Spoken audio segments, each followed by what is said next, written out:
Yeah, we this is can hear very good. you. Okay. So is Okay. this recording now? Yeah, this is recording, so Yes. Oh, anything, okay, and excellent. I can edit it later if you want to cut out parts and stuff. Okay, sounds But good. yeah. All Thank you, right. Ariana. Just Yeah. okay. Bye, Bubba. Happy birthday. Thank you very much. Love you all very much. Okay, Uncle, well, we're finally here. So, God, hope so. Hope so. I know.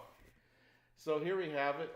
So we were starting, we tried to do this before a couple times, and we haven't had a chance due to technical problems and not recording properly without sound and all that.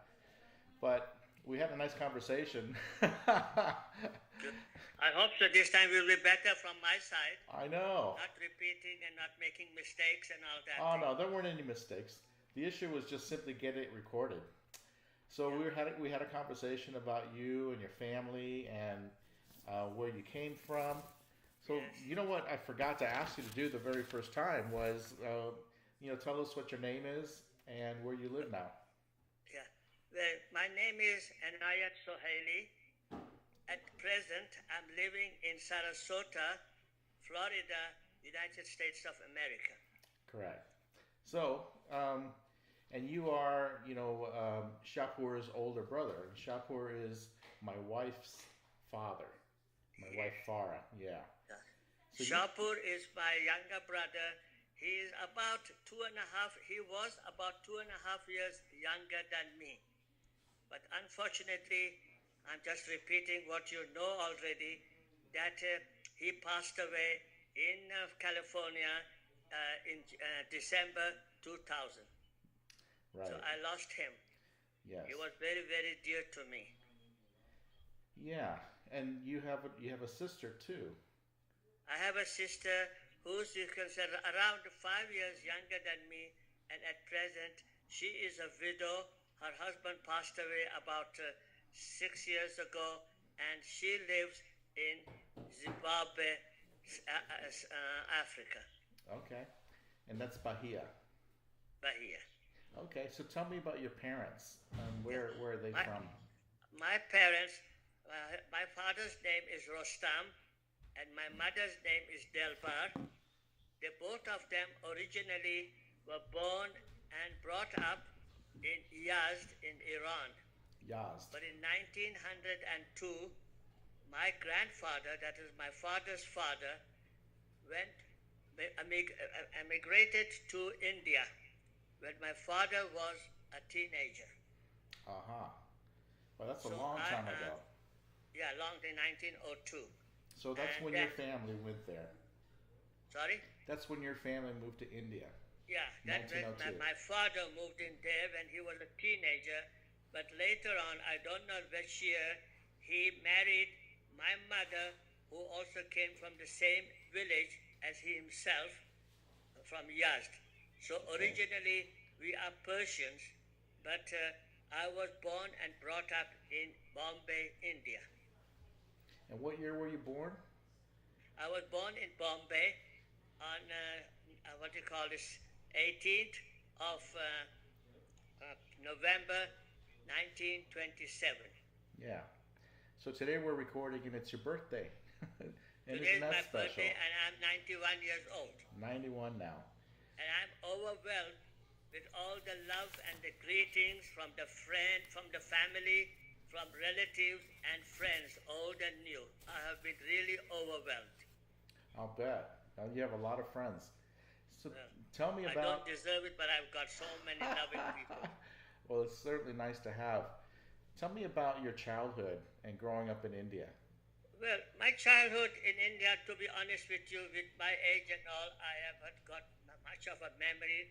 But one thing I say, because I was born and we were living in Bombay, which is a concrete city, a very large city, and we used to live sixth floor. Sorry,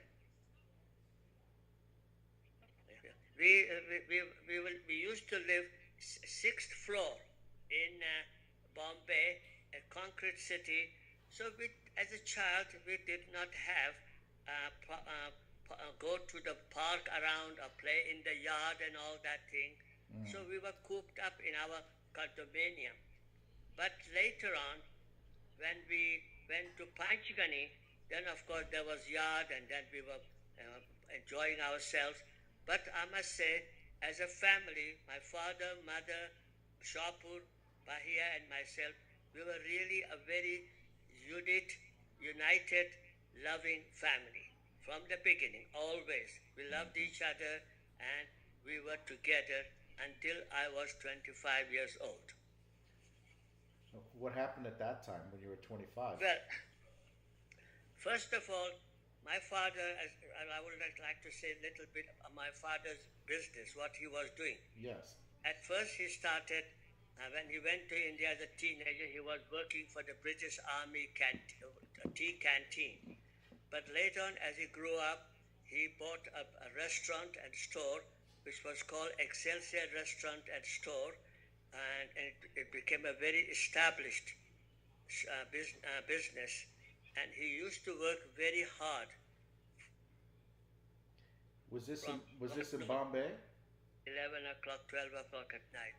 As children, we hardly ever saw my father because when he came home, we were asleep. When he went to work in the morning, we were asleep also. But later on, in 1944, approximately, I think, he pioneered to a very small village or a town called Panchgani. And he and all of us pioneered to that place. At the same time, your in-laws family, Yaganegi family, they also from Pune pioneered to Panchgani. So we, as children, and your Farah's mother and brothers and all, we all grew up together in Panchgani. And that is, Panchgani is like the northern part of India, is that right? It's not it's in Maharashtra. It is very close to Pune, which it was the residence place of the Yaganigi family. Is that what part of India is that in? Well, in Gujarat, Maharashtra. Is it in the southern part or up further central I would or say north? in the kind of a middle western part of India. Okay. And I'm not too sure at that time. I was not very aware of it to tell you how far, how many miles away it was from Pune. We had to go by train from Bombay to Pune, and then from Pune used to catch a bus to go all the way to it was right on the top of the mountain, and so we used to go by bus, and that's where it was Panchgani. And in that small town, there were about 6 other schools from different religion and different denominations. So I, my brother, and Bahram, your Farah's uncle, your Monira's uncle, we were used to go to Parsi school. Okay. Monira's brother, we Yeah. used to go to a Parsi school. And there we were 3 of us as Baha'is. But it was a Zoroastrian school. At first we had problem because the Zoroastrian used to make fun of us, but then we used to fight with them, and gradually they got to know us and we got to know us, and then we became very good friends. But in the beginning we had problems. So you grew up learning how to speak English in India. Well, speak English because it was a British territory. In the school they were teaching us English. Yes. But unfortunately they were not teaching any vernacular or local languages. So I learned to speak and understand about 4 Indian languages: Gujarati, Marathi, Hindu, and Urdu. But over the years, being out of touch from India, I must say, I understand, but I cannot speak. And not going to school to learn the vernacular language, I cannot read or write. So I can only understand at the moment. No, I can understand that. That makes a lot of sense. Tell me how you learned Persian, because you do speak it Persian fluently. at home, God bless my parents, but especially my mother. She always insisted that we should speak Persian at home. And my father employed a Persian teacher who every morning used to come to our house and teach us Persian. And that's how we have learned Persian. I can read and write Persian, but not very well like my wife Iran, who has been bought and brought up in Iran, where he went to the Iranian Persian school. But I can speak, I can read, and I can understand Persian, which I can say is my technically taking English as my first language, Persian is my second language, or vice versa, as you want to take. Tell me about you mentioned the school in Punjab that you went to. Was that taught in English or Persian? I mean the school. Yeah. The school was a Parsi school. It was a Zoroastrian school, and it was in Panchgani, not in Punjab. Punjab is a far north near the Delhi and all. Yeah. It is called Panchgani, Oh, okay. which is a different, not Punjab, but Panchgani. That's where I was confused. So did they Yeah. teach you in English at that Yeah. point? Oh, it was an English It was school. English because it was a British colony, British territory. So in school and the universities, everywhere at that time was English. But now I understand English is there, but they also teach in local languages, depending upon in which state or in which area of the country you live. Well, that's definitely one of the things I love about you is your accent. So I really appreciate that. One of the things I wanted to ask you was, as far as like significant life events, are there any like significant events that shaped your adulthood? Yeah. My adulthood, it was shaped, I was quite, not very much, I must say, not very much active in a deep sense, but I was quite active in the Baha'i faith, and we had youth committees, and we had youth activities, and we had some Baha'i activities and all. So I was a fairly active Baha'i as a young man.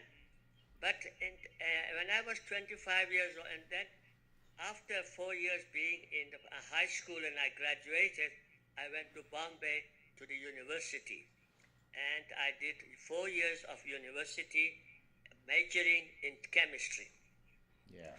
But in 1952, our guardian gave us a plan to the Baha'i world, gave us a 10-year crusade plan for us, for Baha'is to pioneer to places where there were no Baha'is. So I spontaneously felt that I should go to Africa. I did not know much about Africa, but I felt I like to go to Africa. And so I decided to leave Bombay when I was 25 years old. On the 9th of January or 18th of January 1953, I left Bombay by ship and went to Africa to find out in which country in Africa I can settle. After going from one country to another country in Africa, after 9 months, I managed to find a permanent place to settle, and that was Nyasaland, which now is called Malawi. Okay. And I was there from September 1953 until December 1959. Okay, quite a while. Yeah, I was there as a bachelor. Okay. And then, of course, I was the only Baha'i pioneer there. And then gradually we had what you call the teachings and all. And then we had communities and local spiritual assembly. And then I went to India in 1958 or 59. And then from India, I went to Iran, Tehran, for a visit. And then in Iran, I was lucky to meet Iran Docht, who I fell in love with and decided to get married. And we got married in Bombay, India, on the 9th of January, 1960. Goodness. How do you memorize all these dates? I can barely remember my anniversary. Well, I forget everything, but these things I don't forget. Oh my goodness. I get in trouble for that too often. So, Yeah, one good thing about me is I like numbers. Aha. I like numbers, and always I go for numbers, and of course 9 is my favorite number. Okay. Even driving with cars and all, I look at the plates and I see what numbers it is, and I add them up to see if it becomes 9 or so. So 9 is becoming my favorite number. That's what maybe it helps me to remember dates. So tell me what you did after you got married. You lived in India for a while, or what did you do at that I lived point? our son was born after 1 year in India, and then after, when he was 3 months old, in April 1960, 1961, we came back to Africa. I came back to Africa. This time I did not go to Nyasaland or Malawi today. I went to Salisbury, which at that time was Southern Rhodesia. Okay. Later on in 1979, it became independent Zimbabwe. Okay. Now the reason that I went and settled in Southern Rhodesia was at that time Nyasaland, which is Malawi, Southern Rhodesia, which is now Zimbabwe, Northern Rhodesia, which is now Zambia, was a federated country, a colonial country for British Empire. So Okay. if as I had a resident permit in Nyasaland, I could also live in either in Southern Rhodesia or Northern Rhodesia. So I decided to live in Southern Rhodesia. That's Okay. how it became that I left Malawi or Nyasaland and lived in Southern Rhodesia, which is Zimbabwe now. And you lived there for quite some time. I was there for, you can say, from 1960 to 2012. So altogether I was in Africa for 60 years. Quite a long time. And you had, how many children did you have? I had 4 children. Wahid, who is the oldest, was born in India. Right. On what you call it, 3rd of January, 1961. Okay. Vida, our second child, was born in Salisbury, Southern Rhodesia, in June 22, 1962. Violet, our third daughter, was born in Bulawayo, and she was born on the 5th of September 1968. Okay. And our youngest child, Vajdan, was born in Bulawayo January 21, what was the year? 1971? 1971. So he was born in 1971. But over the years, unfortunately, in January 2011, we lost Vida and her husband within 9 days. My goodness. What a tragedy. She had a tumor for many years, and she was bedridden, and then suddenly her husband had a stroke. Both of them landed up in the ICU together, and on the 16th of January 2011, he passed away, and 9 days later on the 25th of January 2011, Vida passed away. So within 1 week, we had 2 funerals.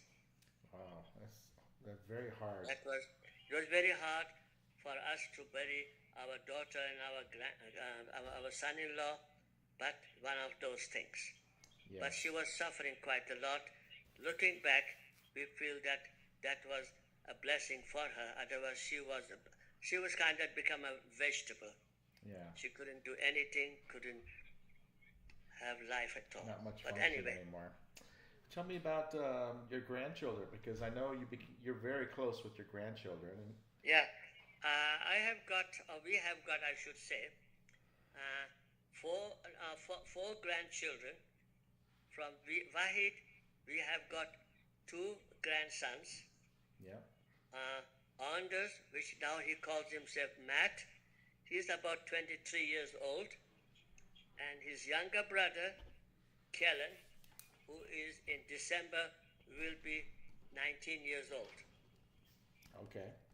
And then we have got through Violet, who unfortunately is divorced from her husband, has got a son, Emil, who is also 23 years old.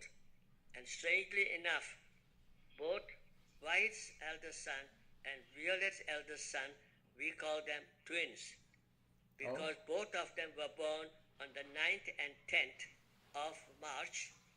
And when you take the time difference between Africa and United States, we can say they are almost twins. On the same day.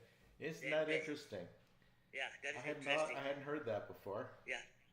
Emil was born, we came home, and then Iran was walking up and down, waiting to hear from Wahid, and then we heard that Wahid said Anders was born. How So exciting. they are almost, you can say, twins. Yeah, And what a then day. Katia, Violet's daughter, was born on the 7th of January, what was 19? She will be 18. She's 19 years old. She's 19 years old. Yeah. So here I've lost out on time, on the date. No, that's you got a lot of them in your head there. Tell me about yourself. How would you describe yourself, your identity at this time? How would you describe yourself? Well, What is your identity? Well, I don't know how to describe myself. I can say that I have tried to live as best as I can according to the teachings of Baha'u'llah. I can say, unfortunately, I have not done as good as I should be as a perfect human. I mean, as a close to be a good Baha'i. But I have tried myself. I have worked hard when I was young. Yeah. I worked as a salesman. I worked as a traveler. I worked as a general manager. I worked as a sales manager. I was working in Salisbury, in Harare or Salisbury first, but after a few years, I was transferred to Bulawayo as a manager of the furniture department. So I really must say, I worked very hard as a young man. Oh yeah. From 8 o'clock to 5 o'clock, and then evenings, of course, with the family and all, weekend, going travel teachings and doing Baha'i works. And so I have made myself as best as I could a useful human being. How much I have succeeded, I don't know. And often I say to myself, I wish I had done more. We always try. I can say that I have tried my best. Yes. And I hope that I have been a good example to my family, to my children, and to my relatives and associates. Yeah, I have a few more questions, Uncle. But Yes, please. one of them is, would you be able to describe your present life right now? Because Africa was very different, and you're not working now. So tell me what your present life is like. I must say, coming to America, though we are missing Africa and our friends, but we are happy. Our life in America here is really much more at ease. In Zimbabwe, the political situation, the economic situation was not very good, especially the economics. We're not interested in politics. All over the world, the politics is in a mess.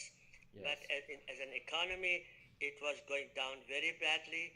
And again, now I understand also it is very bad. But it was hard for us to leave. And one of the reasons that we left Africa, first of all, we were old. Secondly, we did not want to lose our green card.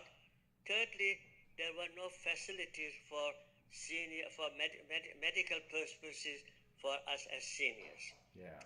We had medical insurance, but what you call inflation was so high that what premium, what insurance we used to pay would have no effect when something is needed. We had to go to South Africa for treatment. So here coming in America, life has become much relaxed, much easy, much happier, and of course we have got more families like yourself in the North Carolina, in the Southern California, in Northern California with Iran's family. So we are more close to the families here in America than we were in Zimbabwe. I see that. At present, Violet and her daughter are still in Zimbabwe, and my sister. So there are only 3 family members are there. Of course, there are Baha'is and there are other family friends, but as family, there are only 3 isolated. Okay. Tell me about, I know we've talked about this before because the aging process is different for each person, but tell me how you've been able to deal with the whole aging process. Age process? How you age, for instance, you know, and what you think about your processing of age and changes that have happened. Well, yes. I know one thing I say that age is not important because age is mind. Yes. It's how you think, how old you are. You know, I've seen a lot of young people because they feel that they're old or they are not capable and they're not happy. Yeah. I have never taken from them. I have always been active and all. So my process of getting older or aging has not really affected me, except now in the last, say, 6 months or so, I have slowed down. I have slowed down to a certain extent. Yeah. But again, I am blessed. I'm in general, I am healthy. I don't have any major problem. For example, I have not been to hospital. I have not been, I have had no surgery, God knows, for the last 40, 50, 60 years. Not even cataract. Not even my cataract. The last time that I had was my hernia operation, which must be around about 40, 50 years ago. Yeah, quite some time. So on the whole, I am blessed by the grace of Baha'u'llah, by the grace of God, that I am fairly healthy. Yeah. And of course, more important of all, without flattery, my wife, Iran, looks after me, sees that I have a good, proper diet, and takes care of me, even fusses over me. and I call her angels in disguise. Yes. It's so wonderful to me that I call her angel, but not angel in disguise. Well, you are blessed for sure. So tell me about, you know, I know you're relatively good health. You're 91 years old today. It's your birthday, and you even volunteered at a senior care center in your town twice a week to help out. Yeah, that is again one of the things. You know, I tried to get a part-time job because I didn't want to be idle doing nothing. Yeah. So I decided when I heard about the Friendship Center, and it's a senior place. They have got all kinds of activities, and they are looking for volunteers. So I and Iran, both of us felt that we go and give some of our times in voluntary service there. So I go every Tuesdays and Fridays to Friendship Center, take care of the lunch period, people who come, because every afternoon there's a free lunch to the seniors. So, who are younger than you. And then of course there are all 70, 65, 80 years old, and they get lunch, but I go and associate with them, talk with them, and then some of them are even much younger than me, but they are more frail, sick, and what you call have health problem. And so I chat with them, talk with them, you know. And then Iran does once a week or sometime twice a week, she does yoga, teaches yoga That again is for not only for seniors, but a lot of young people also come and they have yoga. So we do what little we can to keep ourselves occupied and not get into any mischief. I don't think that ever stops you. That was a shot.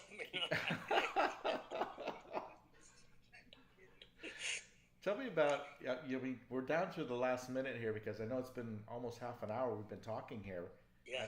But tell me, do you have any life lessons or legacy you have for others that you'd like to impart? Yes, I mean, what little I know, what little I can say is this, especially young people, young Baha'is, to live a good, clean, honest, truthful life. Feel united, feel loving with their fellow men, fellow young people, even have respect for elders, have a family unity with their parents, and live as good a clean and honest life. Education is important, training is important, but having a good character, living a good life, and associating nicely with your fellow men is a great blessing that, in a way, in the long run, does not take the place of education or anything else. Of course, education and degrees and all are important, but more important is the character of the individual. I see that. Teaching, living the life that Baha'u'llah has given us. I'm talking to them now, to the Baha'i friends, but especially Baha'i youth. Okay. This is my personal advice is to live a good, clean life as best as they can under the circumstance. It's not easy in these days because we are surrounded by corrupt people, corrupt things that are going on. But to be outstanding becomes something, a good example to our fellow human beings who are not Baha'is. What would you say to people who are not Baha'is in this way? Because it's the same to live a good, clean life. Doesn't matter what you believe in. Of course, everybody is entitled to believe in what they are, but as long as they follow the teachings and laws of their religion and they live a good, clean life, that's important. And of course, as we as Baha'is says, Baha'u'llah is the messenger of God for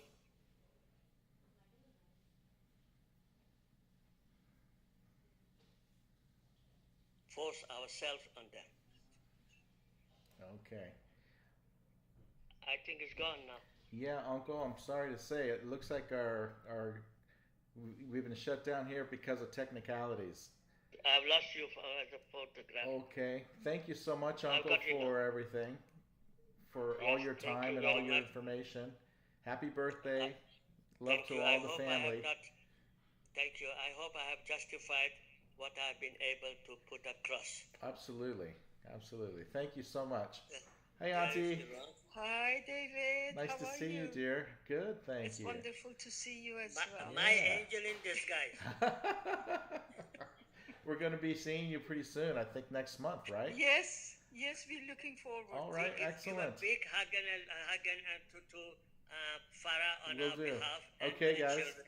And looking forward to seeing you. Okay. God bless you. Bye-bye. God bless you. Bye-bye. Bye, David.